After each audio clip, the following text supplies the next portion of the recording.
Some days there's no one else who loves me like you used to. Some days I'm not myself. There's no one I can turn to.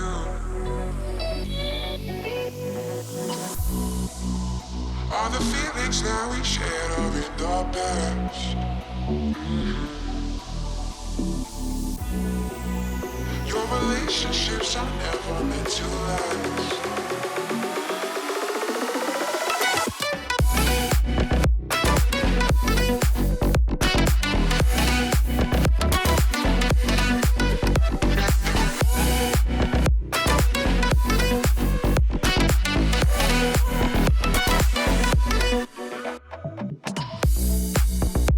All the feelings that we shared are in the past.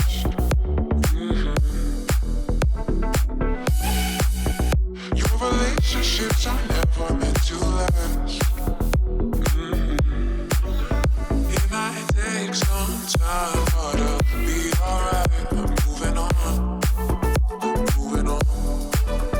I know times are tough, but I've had enough. I'm moving on, I'm moving on.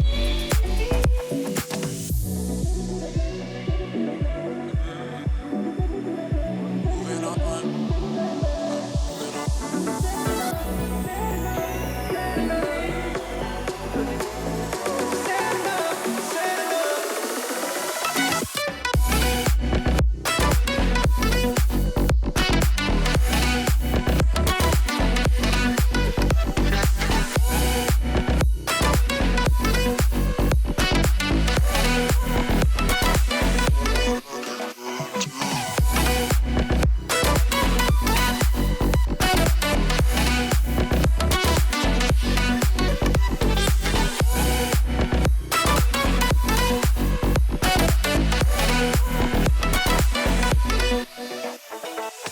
Won't you take me to that place? Take me to that place.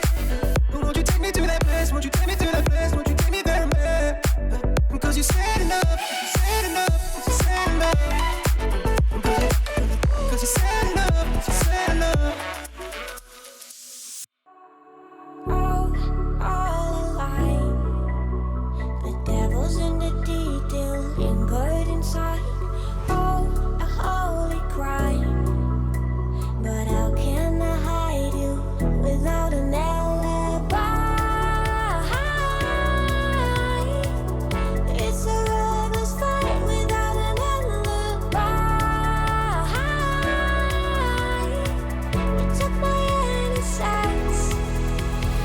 I can't wait no longer. I'm playing with the monsters. Everything that brought me alive. Though we're all like nonsense, playing with the monsters. They brought me alive, but got no alibi. It's a lover's fight without an alibi. You took my innocence without an alibi.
Hey, what's up YouTube? Today we have finally accomplished our goal of doubling the number 2 person's tornado shot damage.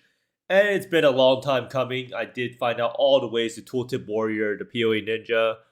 Well, not really. All I really did was I slotted in a frenzy gem because I should be getting frenzy charges, but PoE ninja decides that if you have frenzy charge on crit on your quiver, you actually don't get frenzy charges, right? So as you can see here, we have around like 20 million DPS, which is pretty good compared to 11 million. The damage is probably relatively similar to these people because they do have, I think, 2 extra arrows on us from, they actually have 4 extra arrows from their ascendancy and their +2 on their bow, right? So quite a bit of extra arrows, so DPS is not as high as it may seem. And 5 years afterwards, this build is pretty good, right? This build is not too bad. I was finally able to do all content. I did wave 30 Simulacrum like 5 times yesterday. And yeah, all it did was it took a little bit more damage to instantly kill all the bosses. And I did switch out my Pantheons a little bit. So I'm going to go over all the changes I made and all the changes you can make for this character to potentially upgrade it into super endgame. At this point, I'm not really sure how many more upgrades I'll be doing on this character because I feel like it is pretty hard to buy upgrades now. And the Precursor's emblem might never exist. So at this point, I might start making an ore stacker. Might do a lovely video of how to level up characters super fast with a Scion, with Hollow Palm, but we'll see about that. But first, I need to sell off this build. Build overall, pretty good. Bad cost efficiency for sure, but the damage is probably one of the highest characters I've ever played with its front-loaded damage with Tornado Shot, as you can see from all the previous highlights. But basically, the only downside of this build is on boss fights, you need to actually ramp up your Frenzy, which does take like 1 second or so. However, by the time you ramp up your Frenzy charges, the build does so much damage that most bosses are actually dead. So as you saw on the Maven clip right there, I was shooting the Frenzy, and by the time I got 8 Frenzy charges, the boss was already dead, right? So kind of unfortunate. So in order to see the build's true damage, you kind of have to get 6 people into your Maven, and I might try that on stream today. I'll try 6-player Feared maybe, but I might die. But anyhow, let's go see what exactly has changed about this build to make it so much better. So this build is definitely the power of exponential upgrades, right? Everything is scaling off of one another, especially if you have a lot of accuracy. So I doubled my damage since the last video with a purchase of a new meter tier bow. So my bow currently, I got this one. So it has socketed skills, deal 20% more attack damage. And then it also has 10% attack speed and double damage. This is T2 of that mod. There is a T1 one, which goes up to 12% attack speed. And it has the pen. And it also has the percent quality and accuracy rating per projectile damage. Now, the nice part about this bow is the socketed skills deal 20% more attack damage. It's pretty much 20% more damage, right? And then you have the 5% chance to deal double damage. So overall, you're looking at this bow having 25% extra damage on PoE Ninja. And then afterwards, we decided to fix our chaos resistance issue by buying new amulet, allowing me to cap my chaos resistance. And I do think that this actually played a huge role in finishing off the Simulacrum. I was finally able to hit a melee sweep from Kosis without getting one-shotted. So this right here has 28% chaos resist, which is huge because this allows us to cap out our chaos resist pretty easily. I'm not even really sure if I need this unnatural instinct anymore. And well, yeah, pretty much capped without it, right? But Unnatural Instinct is actually pretty good, and that is pretty point efficient. It allows us to get a little bit of life and some accuracy rating, but this note is very important, and I actually, it kind of sucks we can't take it, right? So maybe I'll look into swapping out the Unnatural Instinct. So I was also able to get a new quiver with 2 additional arrows, increasing my arrow count from 8 to 10. So as you may know, this build is all about arrows, right? Because everything is shotgun with Tornado Shot. If you shoot it like that, all the secondary projectiles, which is each one of these little circles, the projectiles get all shotgun, and that each circle can hit the boss, right? So the more arrows you have, the more shotgunning potential you have. So you can see here, I have 6 arrows and then 8 with Dying Sun. So with the quiver on that is over here, I did actually manage to stack this quiver for really cheap, I think. But I was able to get 10 projectiles, right?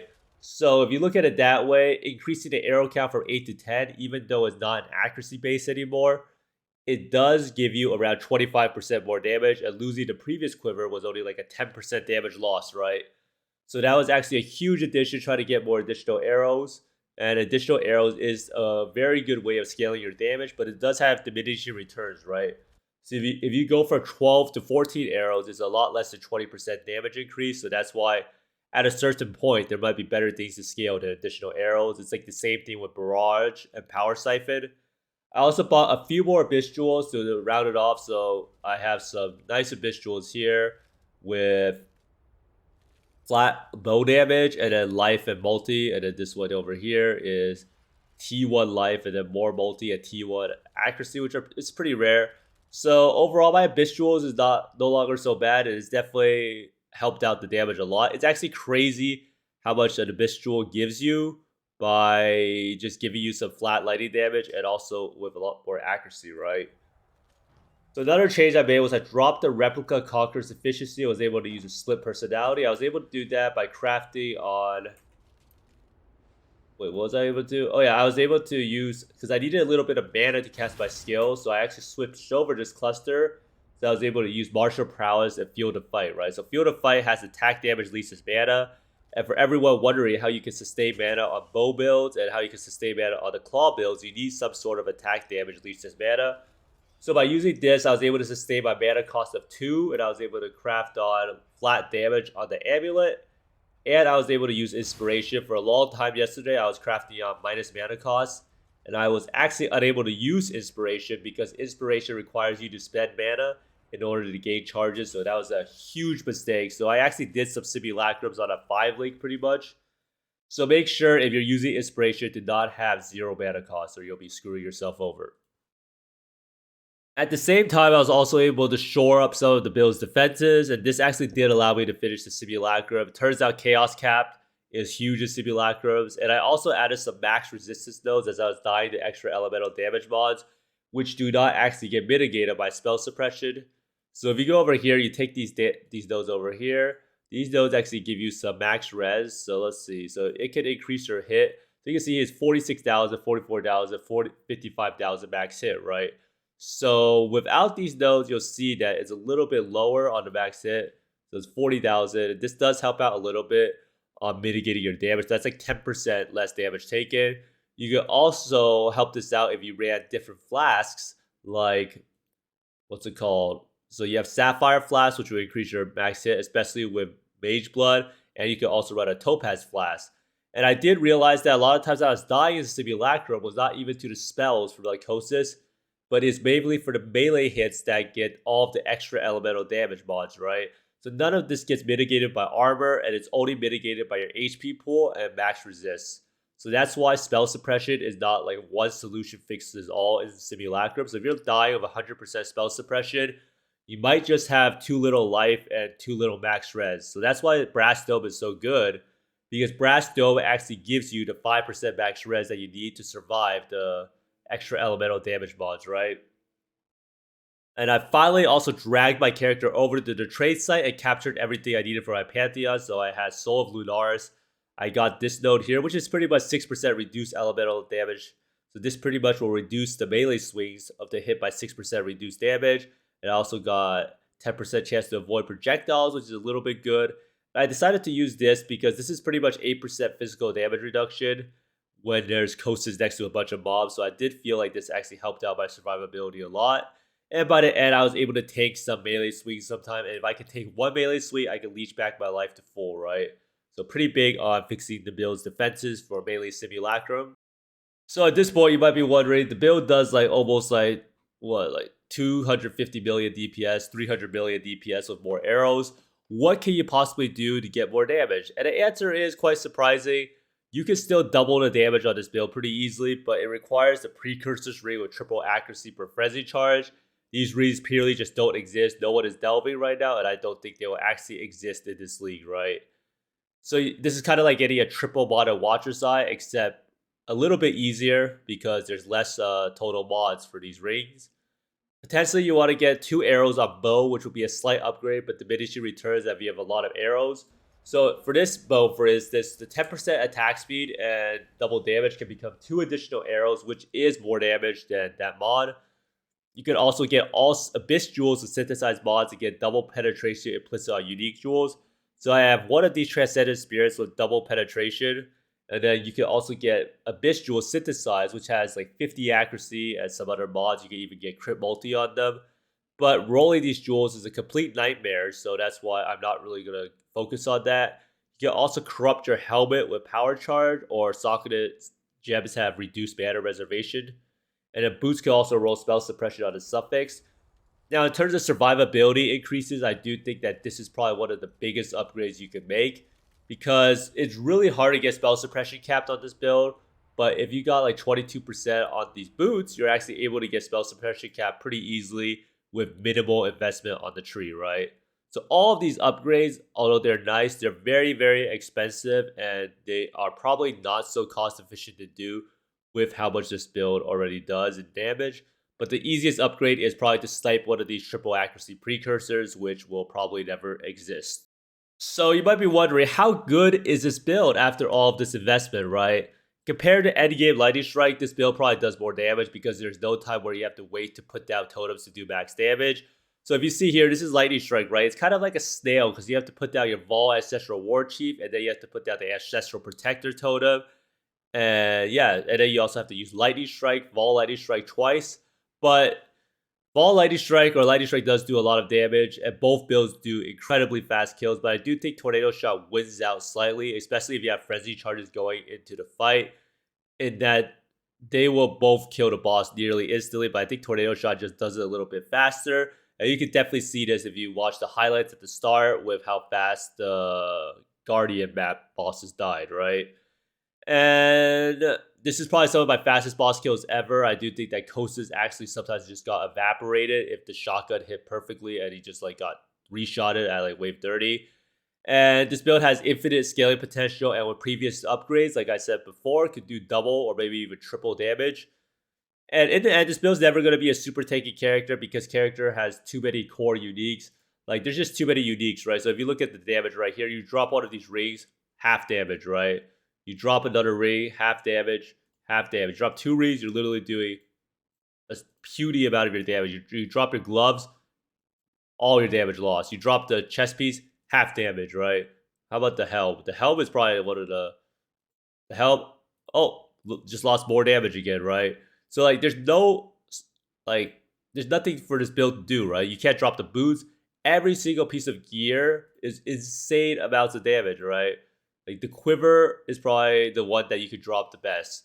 And yeah, right? So it's just like there's no way to fix stuff because every single piece of gear is just so vital, right? There's nothing you can do. You have to use Mage Blood, which is good for defenses, but it's not even that high for damage, right? So the biggest problem with the build is there's no creativity in it. There's no way to fix it. And the points on the tree are so stretched. And this is the power of exponential scaling, like I said. Like, you want to save points on this, you take out this point, you just lost 50% of your damage. You take out both of these jewels to try to save some points, you just lost half your damage, right? So insane damage loss from every single thing you take out right here. You take these out, you just lost like 40%, 30% damage, right? So there's really nothing to really skimp out on, and there's really nothing you can do about it. I do think that this build will never be super tanky. You could drop like nearly half your damage and still be fine and focus those nodes into life, and it might be a better solution. And I could try it out. So if you got these like triple precursors ring, you could actually fix the build and make it relatively tanky. Currently, the build's around 250 mil DPS, but endgame setup with perfect gear is probably around 5 to 600 mil DPS with perfect shotgunning, right? But let's see what conclusions we have. So overall, build is capable of doing everything in the game and ends up being incredibly fun to play. Bow shooting 30 attacks per second nearly is insanity. I've never seen. It's pretty much a machine gun, right? Very, very fun to play. Wow, someone wants to buy this ring, so I have to conclude this video pretty fast. One of the worst cost efficiency builds in the game, but once you reach enough investment, it will have more potential damage than any other build in the game. Besides, maybe, I don't know what other build could beat this out. Let me know down in the comments down below what build could actually reach legitimately like 500-600 mil DPS. I think with Scourge gear, it reached like 1 billion, but not too sure about that. But basically, impossible to beat once you get enough investment. I do think Armor or Stacker could beat it out, but we'll see. Tornado Shot is a very good gem too. I misspelled this, not an. It's a very good gem because it combines single target and clear, and wands need this badly, right? So this is pretty much your poor wander sitting there wondering, which skill should I use? Should I use Power Siphon or should I use Kinetic Blast? I can't even use Power Siphon because there's too many mobs around the mob I want to kill, right? And that is the fundamental flaw of wanders, and that's why all wanders are crying over here. Tornado Shot is a special ability because it combines both single target and clear, right? And every single good skill in the game, I feel like, has both of these characteristics. Like Venom Jar, you can do single target and you can clear, right? With the Whirling Blade shooting out all the projectiles. Lightning Strike is the same way. Even like, what's it called? There's a lot of different skills, right? So wands are like one of the few skills that you have a clear skill as separate single target, and it feels awful to play. You actually cannot even do single target when there's multiple bosses. Like doing the formed invitation, if you don't actually one-shot all the bosses initially when it spawns, is a nightmare. But overall, probably going to try out accuracy stacking wander before selling off this archetype. The build has been a blast to play, and it has been a blast trying to figure out how to make the build work. And it turns out more damage and some smart defensive upgrades is the way to fix the build. But thanks for watching, everyone. And be sure to like and subscribe. I hope you find more mirrors, exalts, and mage plus than me. And see you next time. Bye.